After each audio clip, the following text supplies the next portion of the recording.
My dear friends, I want you to stop for a moment. Not tomorrow, not after you finish the next task on your list.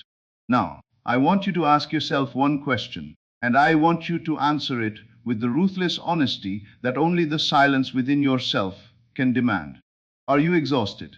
Not tired from a long day's work, that is a natural weariness, even a sacred one. I mean soul exhausted. I mean the kind of bone-deep fatigue that comes from fighting a battle that was never yours to fight, from pushing against a door that was never locked, from spending your life's energy trying to force a universe that would have given freely if only you had learned the art of receiving. You have been plotting. You have been scheming. You have been working yourself into a hollow version of who you were born to be, convinced that if you just add one more strategy, make one more phone call, engineer one more circumstance this time, your life will bend to your will. And still you feel like a man swimming upstream in a river with no end. Tonight, I am going to tell you why. And more importantly, I am going to show you the only way out, not another strategy, not another technique to layer upon the exhausting architecture of your striving, a completely different way of being, a way so simple, so natural, so profoundly in alignment with the laws of consciousness, that when you finally grasp it, you will not feel triumph, you will feel relief. The relief of a man who has just been told he can put down a weight he never needed to carry. Here is what you do, and perhaps you will recognize yourself in every word. A desire rises in you, beautiful, luminous, full of life, a relationship, a healing, a sum of money, a creative work that is longing to exist. The desire itself is the very fingerprint of your destiny. It would not have arisen in you if it were not meant for you. This is the first truth you must engrave upon your understanding. But what do you do the moment that desire appears? You reach for a pen and begin writing strategies. You begin calculating odds. You begin mapping the human terrain, who knows whom, which door might open to which corridor, which combination of effort and charm and perfect timing might produce the result you seek. You construct in your mind an elaborate blueprint for forcing the invisible world to rearrange itself according to your conscious plan. And then you begin to push. You push through rejection. You push through fatigue. You push through doubt that you silence with willpower. You check every door you can find, and when one does not open, you knock again louder. You work harder. You sleep less. You repeat the same actions with greater intensity, as though the problem is merely the quantity of your effort, and that if you simply do more of the same, the universe will finally yield. And what is the result? Either nothing happens at all, and you collapse in frustration, questioning not the method but yourself. Or something does happen, but it arrives hollow, strained, colored by the very anxiety through which it was forced into being, and it does not satisfy the way you imagined it would. Why? Because you have made a catastrophic confusion of roles. You have appointed yourself both the dreamer and the architect, both the one who conceives the desire and the one who constructs its every physical detail. And consciousness, the infinite, inexhaustible intelligence that is the substance of all reality, watches this exhausting performance and waits.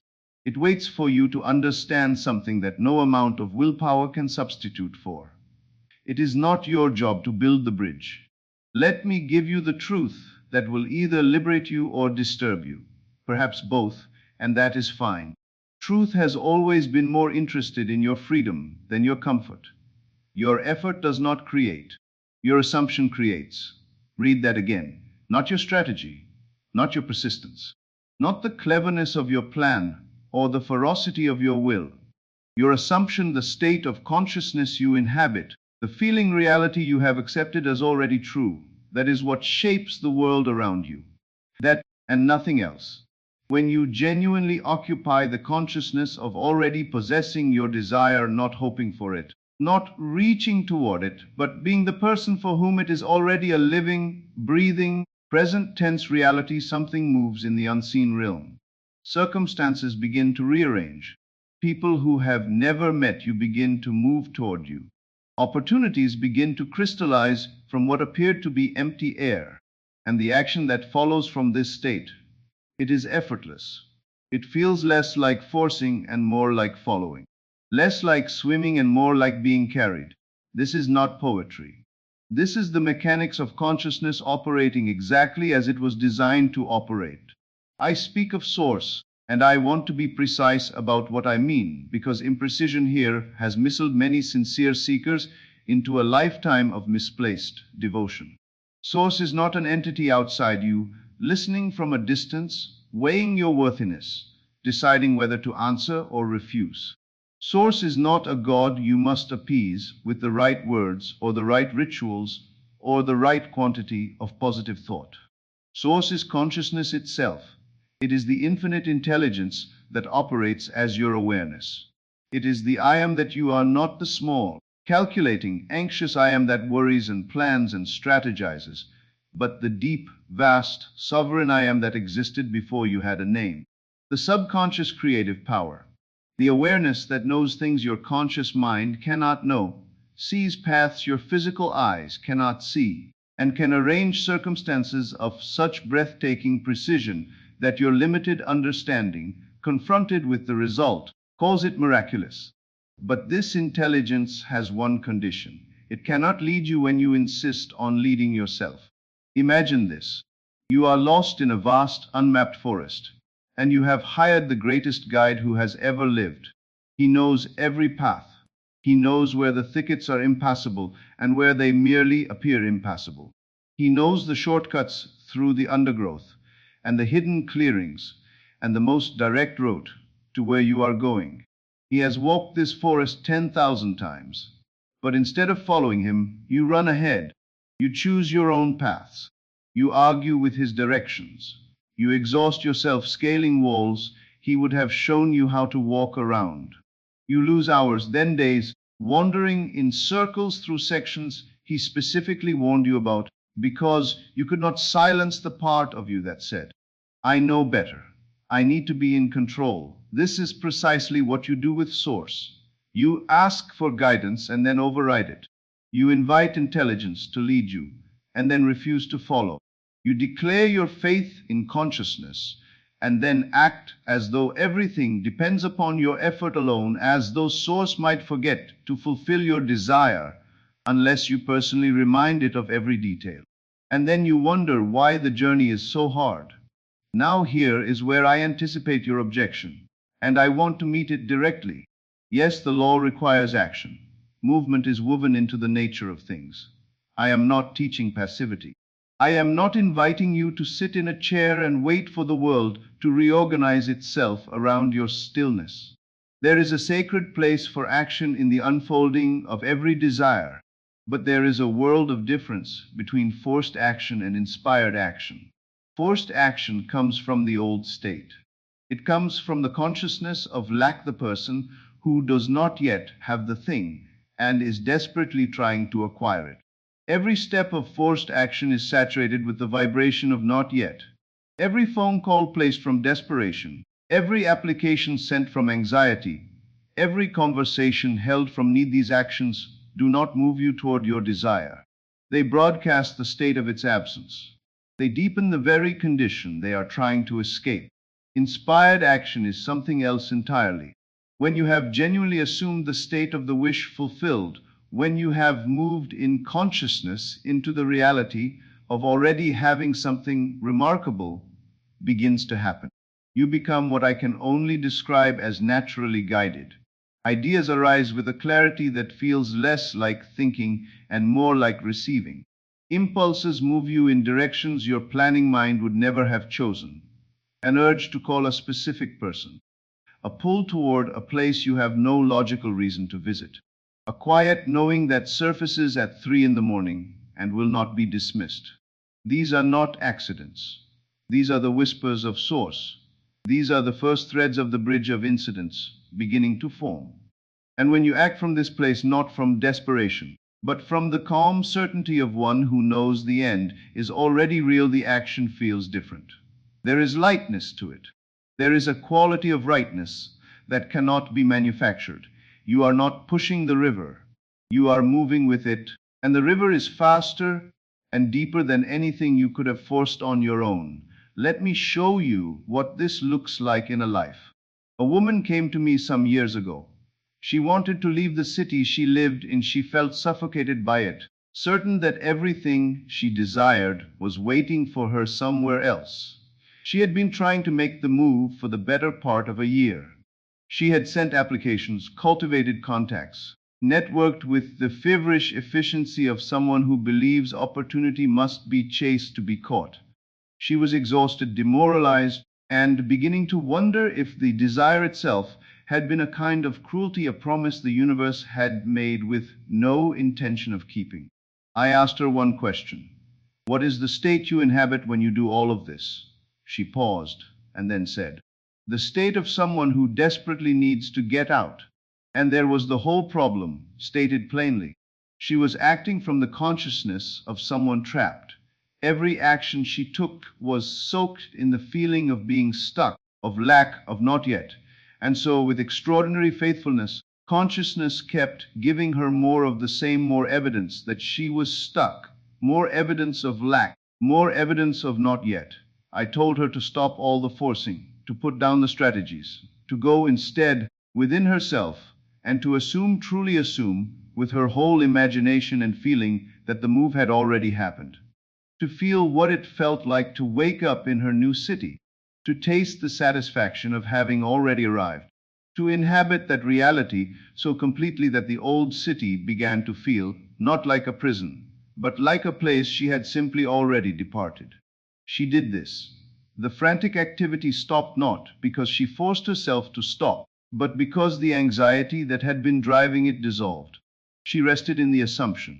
Within 2 weeks, a phone call arrived. A friend she had not spoken to in years had recently moved to the very city she desired. Her company needed someone with her precise skill set. Could she come for an interview? She went. She was offered the position. She moved. She told me afterward that the entire thing had unfolded with a quality she could only describe as inevitability, as though the path had been there the whole time, simply waiting for her to stop paving over it with her own frantic activity. This is what happens when you stop interfering. Not laziness, not passivity, surrender, which is the most powerful thing a human being can do. You must learn to read the signs. They are consistent and unmistakable once you know what to look for. When Source is leading you, there is ease. Not the absence of movement or challenge, but the absence of the particular strain that comes from forcing. Doors open with a naturalness that strikes you. Conversations flow. The timing of events has a quality of precision that your conscious planning could never have engineered. When you are forcing, everything is friction. Every door is stuck. Every conversation requires persuasion. You feel as though you are pushing a boulder uphill and the hill is getting steeper. When Source is leading you, there is energy. The action, however vigorous, does not drain you. You feel pulled forward by something larger than your own will. There is curiosity and even delight in the movement. When you are forcing, there is only depletion. You have to override your fatigue to take the next step. By evening you are hollow. When Source is leading you, there is peace beneath everything, even when circumstances are still incomplete, even when the desire has not yet fully manifested in the physical world. You know you are on the right path. The certainty does not come from visible evidence. It comes from within. When you are forcing, there is only anxiety. You lie awake running scenarios. Every delay feels like failure. Every obstacle feels like evidence that it will not work. Let these signs be your compass. They will serve you better than any map you could draw with your conscious mind. The method, when you understand it truly, is not 6 steps. It is one movement approached from 6 angles. But let me give you the architecture plainly. Assume the end. This is always first, always absolute. Do not allow yourself to be talked out of this step by the impatient voice that says, but how? The how is not your assignment. Your assignment is to occupy truly, viscerally, imaginatively occupy the consciousness of already having your desire. Not someday, not eventually. Now, in your imagination, which is the only realm where creation actually occurs. Feel it real. Give it the sensory texture of lived experience. Remain in that state until it takes on what I call the tones of reality, until it feels less like a fantasy and more like a memory of something that has already happened. Surrender the how. Having assumed the end, release the method entirely. This is the step that separates those who manifest from those who merely understand the law intellectually. The how is source's territory. The how is where infinite intelligence operates with a precision and elegance that your conscious mind, however brilliant, cannot match. To keep plotting the how after you have assumed the end is not diligence, it is interference. Say this to yourself and mean it. I know what I desire. I have assumed it in consciousness. I release all claim to knowing how it will arrive. Listen for the impulse. Once the assumption is made and the how is surrendered, turn your attention inward, not anxiously, but with quiet attentiveness. You are not waiting for a thunderbolt. You are listening for the whisper. The impulse is rarely dramatic. It is a gentle nudge, a persistent thought, a curious pull toward something or someone, an idea that surfaces without invitation and lingers. These are not your imagination decorating the silence. These are source marking the first steps of your bridge. Follow the ease. When an impulse arises, test it against the signs I have described. Does it feel easy? Does it energize rather than drain? Is there peace in it? Or is there that familiar anxious strain of forced action? If ease and energy are present, follow it not from desperation, but from the certainty of one who knows the desire is already real and is simply walking toward what is already theirs. If the action feels forced, hollow, anxiety-laden, it is not source-leading. It is the old state reasserting itself. Wait. Trust the unfolding. This is where the faith is tested. After inspired action, the path may not look the way you expected. The timing may not match the schedule your impatient ego had drawn up. There will be moments of apparent stillness, of invisible progress, of waiting in the dark. Trust them. Every delay in a truly assumed manifestation is purposeful. Every unexpected turn is steering you towards something that your limited vision could not have anticipated. The infinite intelligence arranges circumstances across a canvas far larger than your conscious mind can see. Trust the whole painting, not just the corner you happen to be standing in front of. Remain in the state. This is perhaps the most demanding part, and the most essential. The assumption is not a technique you apply once and then set aside. It is a state you inhabit. Throughout all the waiting, all the unfolding, all the inspired action, you must remain the person who already has the desire, not the person hoping it will come. Not the person grateful in advance for what hasn't arrived yet. The person for whom it is already here, already real, already done. This sustained state of consciousness is the only thing that ultimately determines what manifests in your life. I am often asked, how can I surrender control while also maintaining absolute certainty? How can I let go and yet know without doubt that it is done? This sounds like a paradox. It is not. It is only the appearance of a paradox, because most people confuse two entirely different things.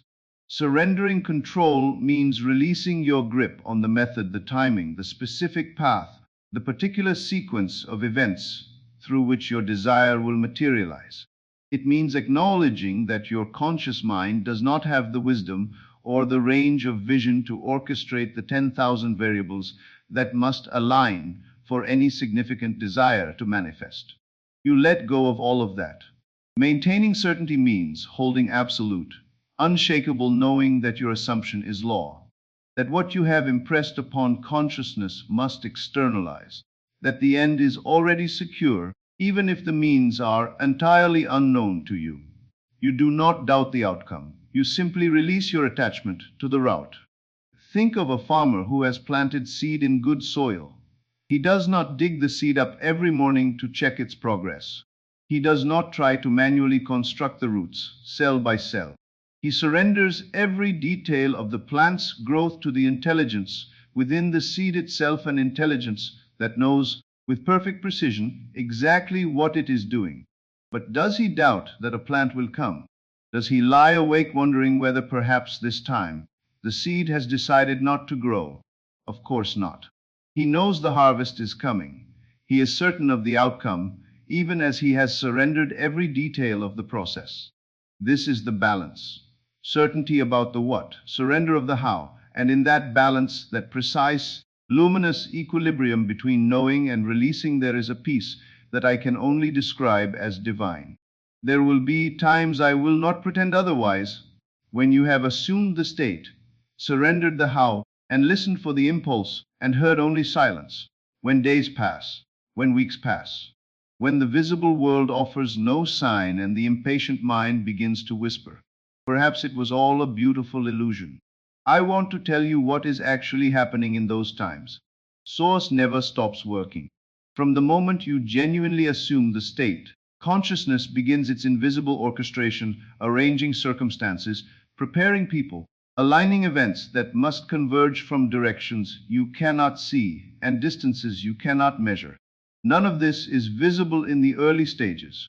It all happens in what I call the Sabbath, the sacred interval between the planting and the harvest, where the work is total but the evidence is concealed. Think of it as a pregnancy. For weeks, sometimes months, nothing appears to change externally. The woman knows she has conceived, but to all outward observation, life continues as it was. Does this mean nothing is happening? The very question is absurd. Everything is happening.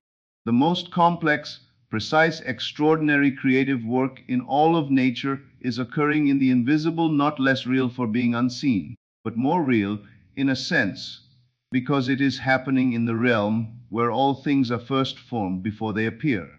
Your job during this interval is not to interfere. It is not to force visible evidence into being ahead of its natural timing. Your job is to remain faithful to your assumption, to continue occupying the state, to resist the seduction of returning to the old consciousness of lack, which will present itself reliably as practicality, as realism, as just checking in on reality, and then sometimes swiftly, sometimes after what seems an inexplicable delay, everything manifests at once, with a speed and precision that takes your breath away. The job appears from an unexpected direction. The relationship arrives through an improbable introduction. The money comes through a channel you could never have planned. And when it comes, it carries with it a quality that forced manifestations never have. The quality of rightness, of inevitability, of recognition. As though some part of you, the deeper part, the part that has been in on the secret the whole time, says, yes, this is exactly what it was always going to be. Let me close by telling you what becomes possible when you truly learn to live this way. You become free from the tyranny of control, not free from responsibility, free from the burden of having to orchestrate every detail, manage every outcome, force every circumstance to bend to your exhausted will. You plant the seed with care. You assume the end with full feeling. And then you relax into the knowledge that an intelligence capable of building galaxies is perfectly capable of handling your desires. Your actions continue, but they are different actions. They arise from a different place. They carry a different energy. They are responses to inner guidance rather than desperate attempts to manufacture outer results. And because of this, they are far more powerful. A single inspired action taken from the state of already having produces results that 100 forced actions taken from the state of lack cannot match. People around you will notice the change before you are even fully aware of it yourself. They will see a quality in you that they may struggle to name, a peace, a quiet confidence, a relationship with time and circumstance that feels inexplicably different from the anxious striving they are accustomed to seeing in those who want things. They will see that things come to you more easily than they come to most people, not because fortune has favored you, but because you have stopped fighting the river and learned to move with it. Your life becomes a sequence of synchronicities so precisely timed that you stop calling them coincidences. The right person appears at the exact moment of your readiness. The opportunity surfaces when the ground within you has been prepared to receive it. Resources arrive through channels you would not have thought to look. And through all of it, beneath all the movement and the action and the unfolding, there is peace. A steady, unshakable peace that is not the peace of resignation, it is the peace of one who knows. Tonight you have a choice. You can continue as you have been, plotting and forcing and pushing, bearing the weight of a world that was never meant to rest entirely on your shoulders, exhausting yourself trying to be both the dreamer and the architect, the planter and the gardener, the seed and the soil. Or you can choose differently. You can assume the state of your desire tonight, before you sleep, with your full imagination and your full feeling, and then rest. Not the passive rest of one who has given up, but the profound rest of one who has done the only thing that was ever truly required of them. You can say these words and mean them. It is done in consciousness. I surrender the how. I trust Source to lead me, and I will follow the ease. And then watch. Not with the anxious watching of someone waiting for proof, but with the open, curious watching of someone who already knows what is coming and is simply enjoying the way it unfolds. Because here is the deepest truth I can offer you. You were never meant to do this alone. You were never meant to carry the burden of orchestration. The same intelligence that turns a seed into an oak, that turns an idea into a civilization, that turns a moment of human longing into a lifetime of realized beauty, that intelligence lives in you as you